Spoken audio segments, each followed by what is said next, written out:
오늘 드디어 욥기 42장에 있는 말씀을 살펴봤습니다. 한 두 달인가요? 한 석 달 정도 욥의 말씀을 살펴본 것 같아요. 저도 개인적으로 욥의 강의를 처음 했던 그런 시도였고요. 또 여러분들 아마 욥기를 잘 따라오셔서 드디어 저희들 욥기 42장의 말씀을 살펴보게 됐습니다. 지난 주일에 제가 욥기 40장과 41장에 있는 말씀을 드렸습니다.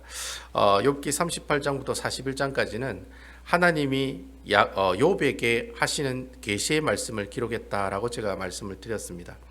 욥이 하나님 자기 세 친구들과 대화를 나누고 또 엘리후라고 하는 청년과 대화를 나눌 때 하나님께 크게 두 가지 질문을 던졌다라고 제가 말씀을 드렸습니다. 첫 번째 질문이 뭐죠? 첫 번째 질문이 바로 그거였어요. 하나님, 분명히 이 세상은 인과응보의 원리로 진행된다고 말씀하셨는데 내가 보니까 인과응보가 모든 사람에게 적용이 되는 것은 아니었습니다.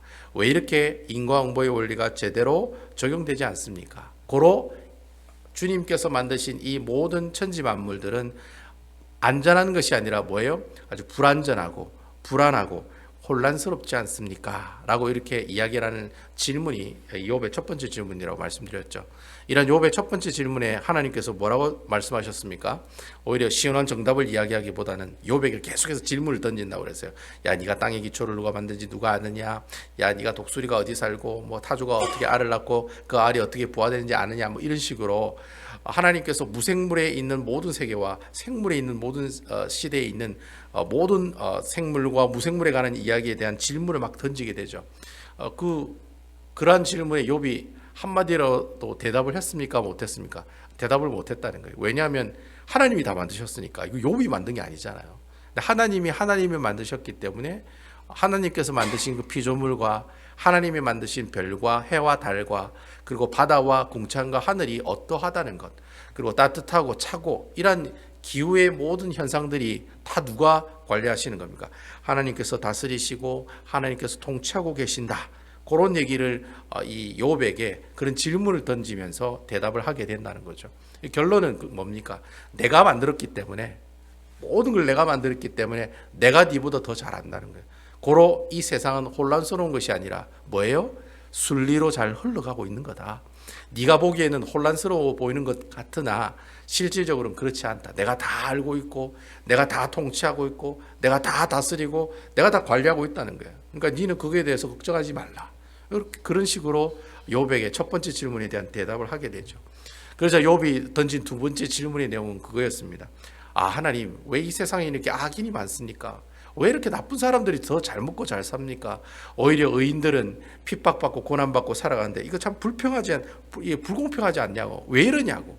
이 세상이 왜 이렇게 악한 사람들이 득세하면서 잘 먹고 잘 사느냐라고 물으니 하나님께서 뭐라고 대답하십니까? 두 생물을 우리에게 보여주시면서 대답을 하고 계시는 모습을 보여주고 계시죠. 첫 번째는 베헤못이라고 하는 동물을 보여주시고 또 리워야단이라고 하는 동물을 보여주고 있습니다. 어쨌든 이게 실제 동물이냐 아니면 상징적인 동물이냐 이 가지고 우리가 말이 많지만 일단 상징적인 어떤 동물의 모습들로 우리가 봤을 때 그러한 두 동물은 무엇을 상징한다고 했습니까? 우리에게 고난을 주고 시험과 환난을 주는 어둠의 영적인 세력, 즉 사탄의 권세들이다. 그래서 사탄이 특히 리워야단 같은 동물은 사탄을 상징하는 그런 동물이다라고 이야기하시면서 그러면 우리는 평생 동안 살아가면서 그 베헤못과 리워야단이라는 어둠의 사탄의 영적인 세력에 맨날 고난만 받고 핍박만 받고 예수 믿는 사람들 맨날 죽어 얻어 터지면서 살아야 되느냐? 그렇지 않다는 거예요. 하나님께서 결국에는 이 베헤못과 리워야단을 어떻게 하신다? 심판하실 거라고, 절단 낼 거라고. 걱정하지 마라. 내가 절단 낼 거라고. 그렇게 하나님께서 약속하시는 모습을 이 욥에게 보여주시고 이야기해 주시는 내용, 그 내용이 40장, 41장 우리 저번 주일날에 하나님의 말씀을 나눴던 그 말씀 가운데 나왔다는 거예요. 그러면 이제 40장, 41장에 하나님께서 욥의 두 가지 질문에 대한 대답을 하셨으니까 이제 욥이 뭘 해야 됩니까? 반응을 보여야 되잖아요. 그 이야기를 듣고 난 욥의 반응에 관한 얘기가 바로 욥기 42장에 나오는 말씀이다라고 하는 겁니다. 그래서 특별히 욥기 42장 1절부터 6절까지 내용은 욥이 첫 번째 질문과 두 번째 질문에 대한 반응들을 각각 두 가지로 이야기하고 있는 내용을 우리가 살펴볼 수가 있습니다. 그래서 첫 번째 질문에 반응한 욥의 내용이 1절부터 3절까지 내용이 나오고 있어요. 우리 다 같이 42장 1절에서 3절 제가 한번 읽어보도록 하겠습니다. 2절과 3절입니다. 2절 3절 한번 읽어보겠습니다. 주께서는 못하실 일이 없사오며 무슨 계획이든지 못 이룰 것이 없는 줄 아오니. 3절 무지한 말로 이치를 가리는 자가 누구이니까. 나는 깨닫지도 못한 일을 말하였고 스스로 알 수도 없고 헤아리기도 어려운 일을 말하였나이다. 욥이 이제 하나님이 두 번째 질문에 대한 대답을 다 얘기하시니까 바로 어떤 반응을 보입니까? 바로 은매기죽어 하고 이제 바로 꼬리를 내리는 모습을 볼 수가 있겠죠. 그래서 욥이 아이고 제가 하나님 뜻을 모르고 제가 깝죽깝죽거렸습니다. 죄송합니다. 그런 표현을 지금 우리에게 이야기하고 있다라고 하는 것이죠.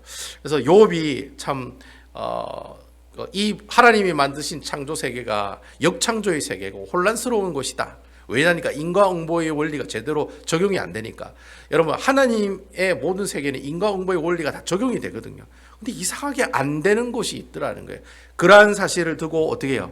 세상은 불공평합니다. 세상은 혼란스럽습니다. 이러한 이야기들을 한 것에 대해서 하나님 앞에 어떻게 해요?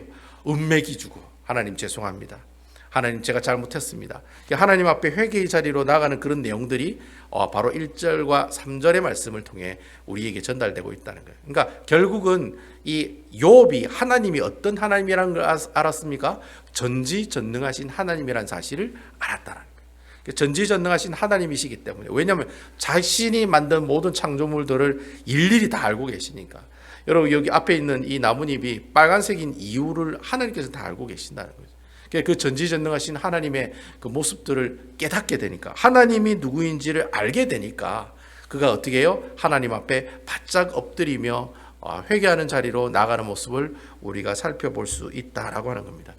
제가 이게 1절에서 3절에 있는 말씀을 묵상하면서 그런 생각을 했어요. 여러분 한번 생각을 해보세요. 상식적으로 욥이 알고 있는 하나님이 전지전능하신 분이라는 거 알고 있었을까요? 모르고 있었을까요? 여러분 한번 딱 깨놓고 여러분 알았을까요? 몰랐을까요? 욥이 하나님은 전지전능하신 분이라는 거 알고 있었을까요? 모르고 있었을까요? 알고 있었죠. 왜냐하면 여러분 욥기 1장 1절에 보면 하나님이 욥을 설명하는 내용이 나와요. 욥이 뭐라고 칭찬하느냐면 욥기 1장 1절에 보면 하나님이 욥을 그래 칭찬합니다. 욥은 온전하고 정직하여 하나님을 경외하며 악에서 떠난 사람이다. 그렇게 얘기하고, 온전하고 정직하고 하나님을 경외하고 악에서 떠난 사람이다. 이렇게 하나님이 직접 욥을 칭찬했거든요. 그럼 일단 욥은 하나님께서는 전지전능하신 분이라는 걸 알아요, 몰라요? 알고 있는 사람이라는 거예요. 알고 있는 사람인데도 불구하고 순간 그에게 뭐가 왔을 때 인과응보의 원리가 자기 생각하고 완전 벗어나니까, 그리고 막 자기에게 고난이 오니까, 원래는 죄 있는 사람한테만 하나님이 심판이 오는데, 하나님의 벌이 오는데 자기는 죄가 없잖아요. 분명히 죄가 없는데도 자꾸 이렇게 시험이 오고 뭐 자기 자식들 다 죽고 재산 다 날아가고 몸에는 악창이 생기니까 여러분 이 욥이 고난이 왔을 때 자기가 가지고 있는 그 믿음과 그 신앙이 순간 어떻게 됐습니까? 순간 사라지는 모습들을 우리가 찾아볼 수 있다는 거예요. 그러니까 믿음이 좋은 욥도 시험과 환란이 오면, 시험 받으면 어떻게 해요? 시험 받으면 어떻게 해요? 마음의 상처를 받는다는 거예요. 어쩔 수 없다는 거예요. 아무리 욥처럼 믿음이 좋은 사람이라고 해도 그가 시험을 받았을 때 누구를 잊어버리면, 하나님에 대한 존재를 잊어버리면 어떻게 해요? 하나님에 대한 존재를 잊어버리게 되면 결국에는 어떻게 해요? 이 아무리 믿음이 좋은 사람도 시험 속에 빠지게 되는 그런 모습들을 우리가 볼 수 있다는 거예요. 그러니까 여러분 우리가 신앙생활을 하면서 하나님이 누구인지를 매일매일 깨달아가는 일이 정말로 중요하다는 거예요. 그러니까 매일매일 하나님 말씀을 보면서 하나님이 이러신 분이시구나, 하나님이 저러신 분이시구나, 이런 사실들을 매일매일 내가 깨닫지 못하면 누구하고 똑같은 삶을 살아갑니까? 욥하고 똑같은 사람이 될 수밖에 없는 거예요. 환난과 시험이 오면 바로 하나님 앞에 삿대질한다는 거예요. 하나님께서 암덩어리를 주시면 왜 나한테 암덩어리를 줬냐고, 나는 직분도 가지고 있고 예배당도 오래 다니고 교회일도 얼마나 많이 하고 헌금도 얼마나 많이 하는데 하나님께서 저에게 암덩어리를 주시냐고, 불공평하다고. 그래 얘기하겠어요? 안 하겠어요? 그렇게 하는 사람들이 많다는 거예요, 여러분. 의외로 그런 사람들이 많다. 김동호 목사님도 보세요. 그 암병이 생기니까 담배도 안 피는데, 목사가 담배도 안 피는데 폐암에 걸리니까 하나님한테 그래 따졌다는 거 아닙니까? 하나님 왜 저입니까? 왜 저입니까? 그 수많은 사람들 다 놔두고 그 나쁜 놈들 다 놔두고 왜 하필이면 저에게 암덩어리를 주시냐고. 하나님 뭐라고 대답했다고 그럽니까? 왜 니는 안 된다고 생각하냐? 거기에 그냥 뭐 그 한마디에 막 그냥 쑥으로 들었다고. 니는 왜 안 된다고 생각하냐? 니는 다른 사람은 다 되고 니는 안 된다고 생각하느냐고. 그게 하나님 뜻이라는 거예요. 그러니까 우리가 매일매일 어떻게 해요? 순간순간 하나님이 어떠신 분인지를 매일매일 우리가 캐치하고 깨닫지 못하면은 욥처럼 똑같은 신앙생활을 할 수밖에 없다는 거예요.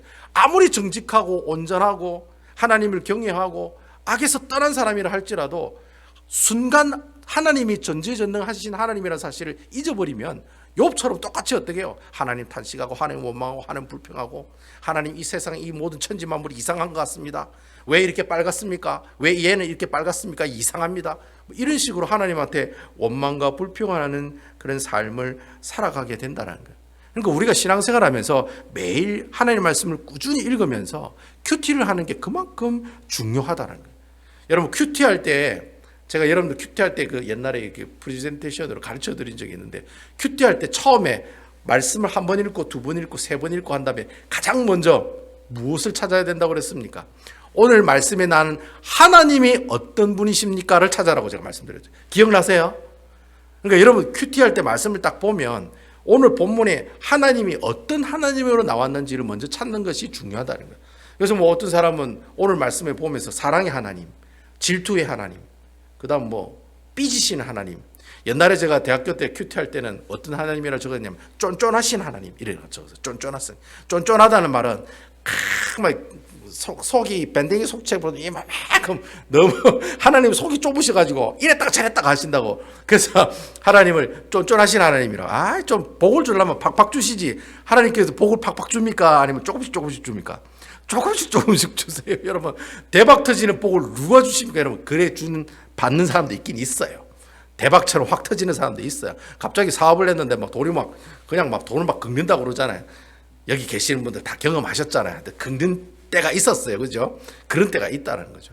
근데 하나님께서는 우리에게 그런 복들을 그렇게 안 주시고 어떻게 해요? 조금씩 주시는 거예요. 그래서 제가 그 말씀을 읽고 난 다음에 우리 하나님한테 쫀쫀하신 하나님, 속이 좁으시고 쫀쫀하신 하나님이라고 그래 표현을 한 적이 있어요. 그러니까 하나님 말씀을 보면 어떤 하나님이란 사실을 알게 된다는 거예요. 그걸 어떻게 해요? 하나님의 말씀을 통해 찾는 거예요. 그래서 그래서 여러분 매일매일 하나님의 말씀을 묵상하는 일이 중요하다 안 중요하다? 중요하다는 거예요. 그래서 그래서 여러분 저는 항상 대학교 다닐 때 아이들에게 그렇게 가르쳤어요. 제가 만약에 이제 아이들에게 가르치는 그런 위치에 있었을 때, 리더 위치에 있었을 때 제가 그래요. 항상 돌아다니면서 큐티하라고 제가 막 얘기하거든요. 제가 큐티 귀신이었어요. 제 별명이 큐티 귀신이었어요. 저는 도서관 돌아다니면서 교회 다니는 애들 만나면은 너 큐티했냐고 오늘. 니 오늘 큐티했냐고. 그때 저희들 큐티하는 교재가 있었거든요. 너 큐티했냐고. 그러니까 저를 보면 다 도망을 가요. 애들이 다 큐티했냐고 물어보는가 싶어가지고. 그리고 수요일 되면 수요일 예배 때 다 잡아가지고 예배당에 다 끌고 가고. 그러니까 애들이 다 저를 피해가 도망다니는 그런 일들이 비일비재했는데 어쨌든 여러분 큐티할 때 어쨌든 간에 매일매일 하나님의 말씀을 읽고 묵상하면서 하나님이 누구인지를 발견하는 그 사람에게 고난이 왔을 때 쉽게 하나님을 잊어버리고 살아갈까요? 아닐까요? 절대 그런 일이 일어나지 않는다는 거예요. 그래서 제가 아이들에게 그래. 너 큐티하기 싫으냐? 그러면 새벽기도 나가라. 새벽기도 나가기 싫으면 어떻게 해라? 큐티해라. 저는 여러분들이 만약에 저희 교회가 매일매일 새벽기도가 있으면 저는 여러분들 큐티하라고 강조를 안 할 거예요. 왜냐하면 매일 새벽기도 오면 되니까. 새벽에 오면 하나님 말씀이 선포가 되고 하나님 말씀에 대해서 듣고 그거에 대해서 기도하면 되니까 새벽기도 매일 나오면 큐티할 필요가 없어요. 근데 여러분 이미 교회에 있는 사람들 중에 1년 360을 매일 새벽기도 나오는 사람이 어디 있겠습니까? 드물다는 거예요. 그럼 어떻게 해야 되느냐? 내가 매일 말씀을 붙들고 살아가는 방법밖에 없다는 거예요. 그래서 여러분들에게 어쩌든 간에 조금씩 하나님의 말씀을 볼 수 있도록 그 말씀을 읽고 묵상할 수 있도록 큐티 말씀을 배우고 큐티하라고 강조하는 이유가 뭐예요? 매일매일 누구를 만나라는 거예요? 살아계신 하나님의 모습을 만나라는 거예요. 그렇게 만나는 그 사람은 이렇게 고난과 환난이 오면 쉽게 하나님을 배반하고 불평하는 모습이 있을까요? 없을까요? 있을 수도 있어요. 저는 그렇던데요. 저는 매일 큐티에도 불만과 불평이 있을 때가 있어요. 주님 이러실 수가 있습니까? 그런데 여러분, 내가 그렇게 불평하고 불만을 해도 하나님 살아계시지 않는다. 이 모든 창조의 세계는 혼란스럽다. 그런 얘기는 적어도 안 한다라는 거예요. 그런 얘기는 안 한다는 거예요. 어쨌든 비록 나에게 어려움이 있고 힘든 모습들이 있지만 그럼에도 불구하고 하나님께서는 어떻게 하신다? 말씀을 통해서 나를 어떻게 해주실 것이다? 위로해 주실 것이다. 그것을 믿고 살아가는 그 믿음이 오히려 더 커지고 돈독해진다라고 하는 것입니다. 그래서 저는 여러분들이 이렇게 매일 하나님 말씀을 묵상하며 살아가는 그런 아름다운 귀한 모습이 있으시기를 주님의 이름으로 축원을 드립니다. 문 목사가 쉴 새 없이 큐티하라고 맨날 괴롭히고 큐티했냐고 물어보고 그리고 카톡으로 맨날 보내고 왜 이런 미친 짓을 하겠습니까, 여러분? 매일매일 하나님 말씀을 보는 것이 어떻게 해요? 하나님을 만나는 것이고 매일매일 하나님 만나는 그 사람이 고난과 시험이 왔을 때 그 시험과 환난을 능히 이겨나가는, 그리고 또 말씀을 통해 하나님 위로를 받는 힘을 얻는 그런 귀한 역사들을 경험하게 된다는, 그런 능력이 하나님 만나시라고, 그런 능력이 하나님 경험하시라고 하나님 말씀을 매일 읽으라고, 큐티하라고 우리 살아가는 자녀들에게, 우리 은총이한테도 맨날 큐티했냐 안 했냐 제가 검사를 하거든요. 안 하면 맨날 혼나고, 아이들에게도 그렇게 얘기하고, 아이들이 잘 말을 안 들어요. 큐티하라고 그래도 안 하고, 옛날에는 잘하더니. 그래서 여러분들은 얼마나 말을 안 듣겠습니까? 여러분, 아무쪼록 여기 계시는 분들은 순종했으면 좋겠습니다. 순종할 때 하나님의 놀라운 역사가 있을 줄로 믿으시기 바랍니다. 아무쪼록 여러분, 이렇게 4절, 이렇게 1절과 3절은 첫 번째의 질문에 대한 그 답을 주신 것에 대한 욥의 첫 번째 반응이 1절에서 3절의 말씀을 통해 우리에게 보여주고 계신다. 그럼 4절에서 6절까지는 어떤 내용이냐? 두 번째 질문에 대한 대답을 하나님께서 하셨는데 그 대답에 대한 욥의 반응을 우리가 살펴볼 수 있다라고 하는 것이죠. 4절에서 6절에 있는 말씀 제가 한번 읽어보겠습니다. 내가 말하겠사오니 주는 들으시고 내가 주께 묻겠사오니 주여 내게 알게 하옵소서. 5절 내가 주께 대하여 귀로 듣기만 하였사오나 이제는 눈으로 주를 배움나이다. 6절 그러므로 내가 스스로 거두러 드리고 티끌과 제 가운데서 회개하나이다. 이제 4절과 6절의 말씀은 욥이 이제 두 번째 질문을 던지잖아요. 그러니까 하나님이 베헤못과 리오야단이라는 동물을 가지고 이제 막 설명을 합니다. 야, 왜 악인이 형통했느냐? 왜 의인이 고통을 받느냐? 이유는 하나다. 베헤못과 리오야단이 뭐다? 어둠의 세력이고 사탄의 세력이기 때문에 네가 고난을 받는 거야. 이렇게 이야기를 하는 그 내용이 나오고 있다라고 하는 거죠. 우리가 그 베헤못과 리오야단을 보면 동물이 좀 무시무시합니까? 아니면 순하게 보입니까? 무시무시하게 보이죠. 그리고 아주 능력이 많고 힘이 좋은 동물로 묘사하고 있다는 거예요. 왜 베헤못과 리오야단이 어떤 리오야단을 어떤 신학자들은 공룡이라고 얘기하는 사람도 있습니다. 공룡이라고 엄청 큰 덩치를 가지고 있는 동물이기 때문에 고래 아니면 공룡이 아니겠느냐 그렇게 얘기하는 사람도 있는데, 아무튼 이렇게 왜 큰 동물, 사나운 동물, 특히 리오야단은 입에서 막 불도 나온다 그러잖아요. 그런 사나운 모습들의 동물들을 하나님께서 어둠의 세력과 사탄의 세력으로 우리에게 보여주시느냐? 이유는 간단해요. 욥이 가드라고 싸우면 백전백패 백전백승. 네, 여러분, 백전백패밖에 안 된다는 거예요. 그걸 보여주려고 베헤못과 리오야단이 아주 힘이 센 동물로, 무시무시한 동물로 표현하고 있다는 거예요. 그러니까 욥이 네가 아무리 깐죽깐죽 돼도 그 사단의 영적 어둠의 권세와 사탄의 세력들을 이길 수 있어요, 없어요? 절대 이길 수 없다는 거예요. 그러니까 네가 그 고난을 헤쳐나가려고 네가 막 잠버리 굴리고 뭐 어떻게 해서 이 고난과 시험을 이겨나가려 하는 것은 아무짝에 소용이 없다는 거예요. 누가 함께하지 않으면, 하나님이 함께하지 않으면 이 베헤못과 리오야단이 이길 수가 없다는 거예요. 그 얘기하려고 이 무시무시한 동물을 이 욥에게 보여주면서 두 번째 질문에 대한 대답을 해 주셨다는 거예요. 이것에 대한 이 욥의 반응이 어떤 반응입니까? 욥의 반응을 보면 5절에 보면은 욥이 그렇게 고백하는 모습들을 볼 수 있어요. 5절에 보면 내가 주께 대하여 귀로만 듣기만 하였사오나 이제는 눈으로 주를 배움나이다. 지금까지는 하나님의 말씀을 귀로 들었지만은 이제는 눈으로 봅니다라고 지금 이렇게 욥이 이야기하고 있다라고 하는 것이죠. 여러분, 여기서 눈으로 본다는 말은, 이 말은 자기가 가지고 있는 이 어떤 고난의 환경들이 확 바뀌었다 이런 뜻이 아닙니다. 내가 하나님을 의지했더니 갑자기 암덩어리가 확 떨어졌다 이런 얘기가 아니에요. 이게 이제 하나님을 봤다는 얘기가 아니라, 여기서 내가 이제 눈으로 주를 본다는 말은 내가 고난 가운데 있었지만 이전에는 고난 가운데 있을 때 욥이 어떤 반응을 보입니까? 불평하고 단식하고 저러실 수가 있습니까? 주님 재판 좀 합시다. 따져봅시다. 중보자이시고 변호사 되신 주님 대동해서 내가 죄가 있나 없나 좀 확인 좀 해봅시다. 이런 식으로 하나님한테 대들었단 말이죠. 근데 이제는 어떻게 해요? 직접 자기 스스로가 어떻게 해요? 자신이 가지고 있는 말과 생각과 행동이 변화가 된 모습으로 나타나요? 안 나타나요? 변화된 모습, 오히려 욥이 이제 변화가 되는 거예요. 이전에는 하나님 이 고난과 시험을 어떻게 해요? 없애주든지 내 죄가 없다고 하든지 그렇게 문제를 해결해 달라고 했는데 이제 욥이 뭐라고 고백하느냐면 고난의 그 근본 문제를 해결해 달라고 얘기하는 게 아니라 고난이 오면 어떻게 해요? 내가 변화된 모습으로 나타나게 하옵소서라는 거예요. 그게 이제는 눈으로 본다는 말이에요. 자기 자신의 그 변화된 모습들을 본다는 말이에요. 아멘이시죠? 이런 고난과 어려움과 시험이 오면 물론 그것이 해결되는 것도 눈으로 보는 거죠. 목도하는 거죠. 하나님의 놀라운 능력을 내가 눈으로 본다 이렇게 이야기하지만 오늘 여기서 말하는 내가 이제 눈으로 봅니다라는 이 뜻은 변화된 나의 모습들을 어떻게 해요? 보게 됩니다. 그렇게 얘기하고 있다는 거예요. 그러니까 여러분 6절에 보면 변화된 모습이 어떤 모습입니까? 6절에 보시면 그런 내용이 있잖아요. 그러므로 내가 스스로 거두어드리고 티끌과 재 가운데서 뭐 하나이다? 회개하나이다. 티끌과 죄라는 뜻은 고난 가운데 있다는 말이거든요. 보통 이 유대인들이 정말 억울한 일을 당했거나 급한 일을 당했을 때 하나님 앞에 죄 위에 머리에 죄를 이렇게 뿌리면서 하나님 앞에 기도하는 모습이 있거든요. 그러니까 내가 너무 애통하고 너무 가슴 아픈 가운데 있습니다라는 표현이 티끌과 죄 위에 있다라는 뜻이에요. 그러니까 욥이 고난과 어려움 가운데 있을 때 뭐 한다라고 지금 얘기하고 있습니까? 회개하겠습니다라고 얘기하고 있다는 거죠. 제가 이 회개하겠습니다 이 말이 사실 회개란 말은 내가 죄로부터 돌아선다라는 것이 회개라는 뜻이거든요. 이 회개라고 하는 단어가 원래 히브리어로 니함이라고 하는 단어예요. 히브리어로 니함.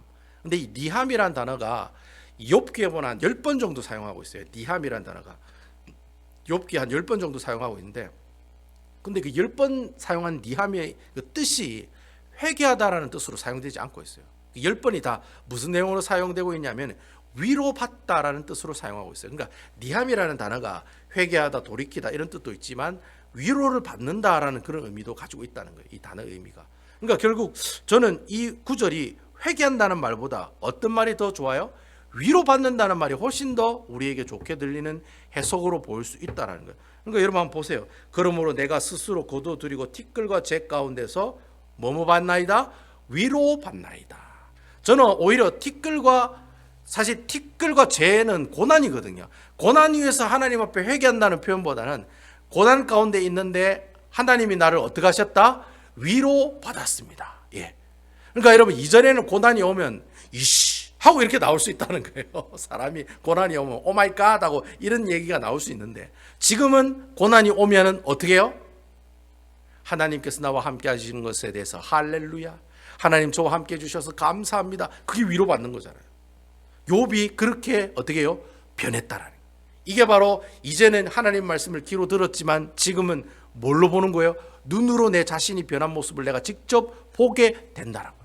그 말의 뜻이 바로 이렇게 나오고 있다라고 하는 겁니다. 그러니까 여러분 욥이 사람이 그렇게 변한 거예요. 고난이 왔을 때 불평이 있고 원망이 있고 하나님 앞에 탄식하는 그런 모습이 있었는데 이제는 고난이 오면 뭐예요?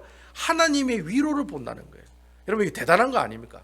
이전에는 내 상황만 쳐다보게 된다는 거예요. 내 몸에 있는 암만 쳐다본다는 거예요.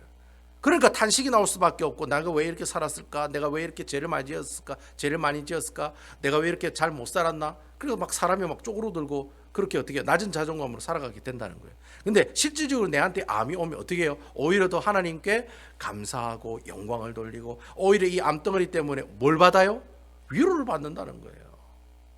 이게 욥이 고난을 통해서 바라본 변화된 그의 모습들이다라고 하는 거예요.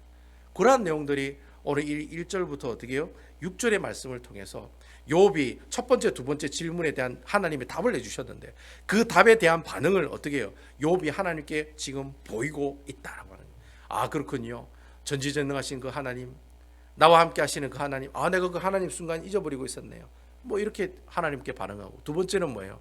주님, 이전에 내가 참 고난이 오면은 슬프고 탄식이 오고 기분 나쁘고 자존심도 상하고 이런 일이 있었지만, 이제는 고난과 시험과 환난이 오면 오히려 뭐예요?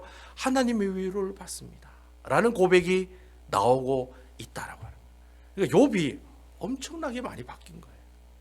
욥은 믿음이 좋은 사람이었어요. 하지만 그가 순간 고난이 왔을 때, 시험이 왔을 때 어떻게 해요?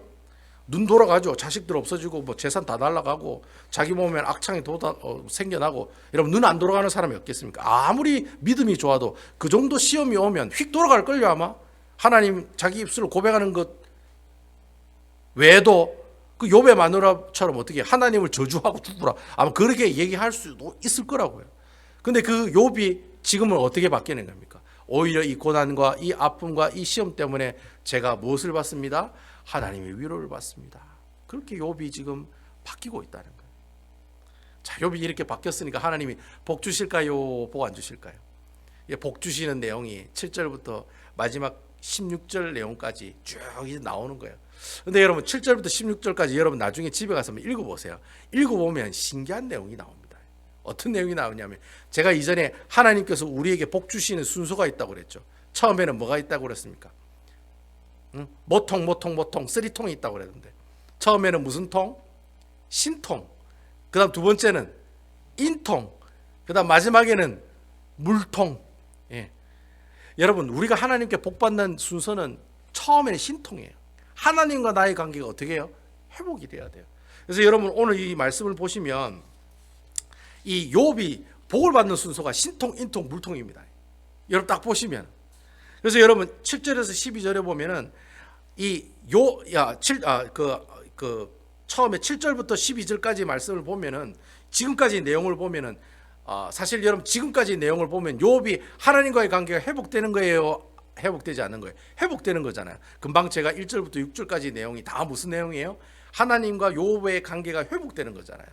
이전에는 고난받을 때 하나님께 탄식하고 원망하고 불평했지만, 지금은 어떻게 해요? 그런 원망 불평 다 사라지고 하나님의 위로를 받는다고 하나님께 말씀을 드리고 영광을 돌리는 모습들이 나타나잖아요. 그러니까 하나님과 욥의 관계가 이전에는 좀 소원했는데 지금은 어떻게 해요? 하나가 되고 서로 연결되는, 회복되는 모습들을 볼 수가 있다는 거예요.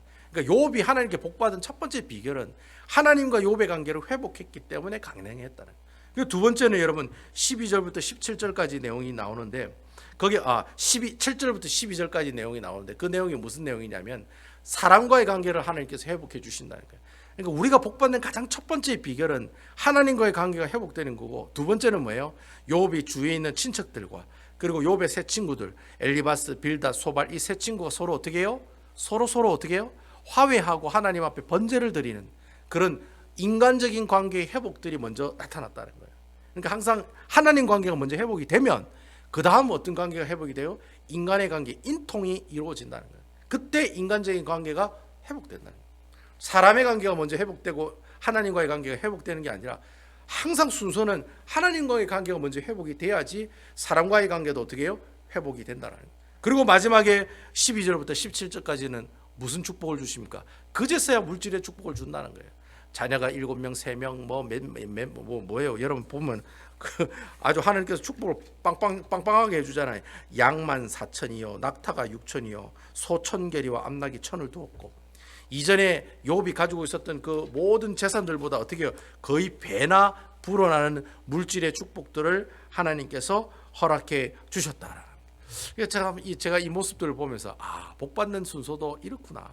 먼저 신통이 돼야 되고, 그 다음 어떻게 해요? 인통이 돼야 되고, 그 다음 물통이라는 거예요. 근데 우리는 항상 뭐 먼저 하나님께 요구합니까? 일단 물통 먼저, 이렇게 얘기하잖아요. 일단 물질 주시면 내가 모든 관계를 다 회복하겠습니다 라고 이야기하는데, 그것은 성경에서 말하는 축복의 순서가 아니에요. 하나님께서 우리에게 주시는 축복의 순서는 첫 번째가 하나님과의 관계가 회복이 돼야 되고, 두 번째가 그제서야 인간과의 관계가 회복이 되고, 마지막에 그 뭐예요? 물질적인 관계가 회복이 된다는 거예요. 그래서 이런 축복들이 여러분들에게 일어나는 모습이 있기를 주님의 이름으로 축원을 드리겠습니다.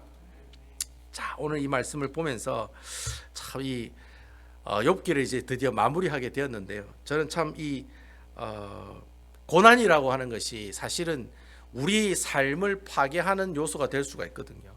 그러니까 내가 가지고 있는 믿음도 없어지고 내가 가지고 있는 물질도 없어지고 때로는 상처를 받는 그런 모습들이 있긴 하겠지만, 그렇지만 중요한 것은 그런 어려운 가운데서도 우리 하나님께서는 끝까지 어떻게 해요? 나를 어떻게 해주신다? 끝까지 인도해 주신다라는 거예요. 그럼 하나님께서 나와 함께 해주신다는 그 사실을 여러분들은 믿으시고 끝까지 인내하시고 어떻게 해요? 하나님 앞에 기도하는 모습으로 나아간다면 여러분, 그 고난의 파도가 결국에는 우리에게 무엇으로 변화되면서 들리겠습니까? 그 고난의 파도가 하나님의 위로의 말씀으로 변화되어 우리에게 다가오게 된다라고 하는 것입니다. 그게 하나님께서 욥에게 말씀하신 하나님의 지혜라고 하는 거예요. 욥에서 말하는 하나님의 지혜가 그거예요. 고난이 오면 어떻게 해요? 내가 끝까지 인내함으로 하나님을 바라보는 그 신뢰, 하나님을 바라보는 그 경외하는 그 신앙들을 어떻게 해요? 끝까지 잘 지킴으로 주님 앞에 꿋꿋하게 나아가면 결국에는 마지막에는 어떻게 해요? 하나님께서 우리에게 복 줘요, 복 안 줘요? 결론은 복 주신다는 거예요. 여러분 아멘이시죠? 결론은 네가 잘 먹고 잘 살겠다는 거예요. 쉽게 설명하면 그 이미 결과는 다 나왔잖아요.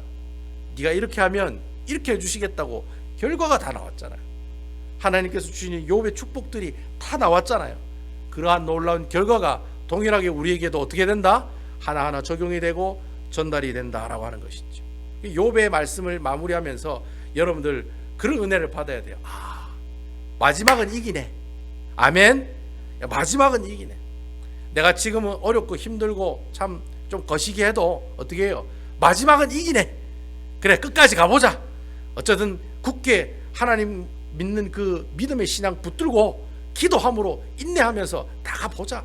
그러하면 하나님께서 어떻게 해요? 마지막에는 그 문제를 다 해결하시고 하나님께서 우리에게 주시는 그 위로의 축복들을 허락해 주신다라고 하는 것입니다.